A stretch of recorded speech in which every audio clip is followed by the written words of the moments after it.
ഓം ശ്രീ ഗുരുഭ്യോ നമഃ. ഈശ്വരൻ നമ്മെ രക്ഷിക്കുന്ന ആളാണ്, അല്ലാതെ നമ്മളാൽ രക്ഷിക്കപ്പെടേണ്ട ആളല്ല. നദിക്ക് വേറെ ജലത്തിൻ്റെ ആവശ്യമില്ല, പക്ഷേ ഓടയ്ക്ക് നദീജലത്തിൻ്റെ ആവശ്യമുണ്ട്. എങ്കിലേ ഓട വൃത്തിയാകൂ. നമ്മുടെ മനസ്സ് ഇന്ന് മാലിന്യങ്ങൾ നിറഞ്ഞ ഓടയാണ്.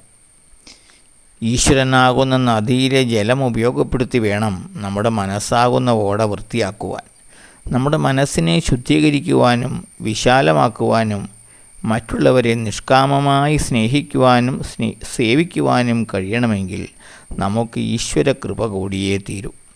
നമ്മുടെ കർത്തവ്യം സഹജീവികളെ സ്നേഹിക്കുകയും സഹായിക്കുകയും ചെയ്യുക എന്നുള്ളതാണ്. ഈശ്വരന് നമ്മിൽ നിന്നും ഒന്നും വേണ്ട. അവിടുന്ന് സദാ പൂർണ്ണനാണ്. ദുരിതമനുഭവിക്കുന്നവരോടും കഷ്ടപ്പെടുന്നവരോടുമുള്ള കാരുണ്യമാണ് ഈശ്വരനോടുള്ള കടമ. നിസ്വാർത്ഥമായ സേവനമാണ് ആത്മാന്വേഷണത്തിൻ്റെ തുടക്കം.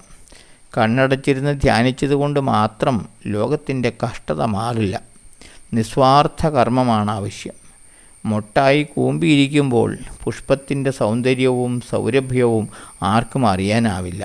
എന്നാൽ അത് വിരിയുമ്പോൾ അതിൻ്റെ ഭംഗിയും പരിമളവും ചുറ്റും ആനന്ദവും വിതറുന്നു. നമ്മുടെ ഹൃദയം ഇപ്പോൾ പൂമുട്ട് പോലെയാണ്.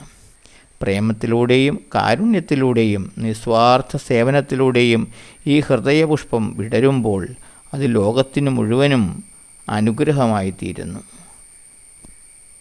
കുപ്പിയുടെ പുറത്തുള്ള ലേബൽ വായിച്ചതുകൊണ്ട് ടോണിക്ക് കഴിച്ചതിൻ്റെ ഫലം ലഭിക്കില്ല. അത് കഴിക്കണം. തത്വങ്ങൾ പഠിച്ചതുകൊണ്ട് മാത്രം ഫലമുണ്ടാവില്ല, പ്രയോഗത്തിൽ വരുത്തണം. ആത്മീയ തത്വങ്ങളെ മനനം ചെയ്യണം, ജീവിതത്തിൽ പകർത്തണം. അപ്പോഴേ അത് ഫലവത്താകൂ. ഓം ശ്രീ ഗുരുഭ്യോ നമഃ.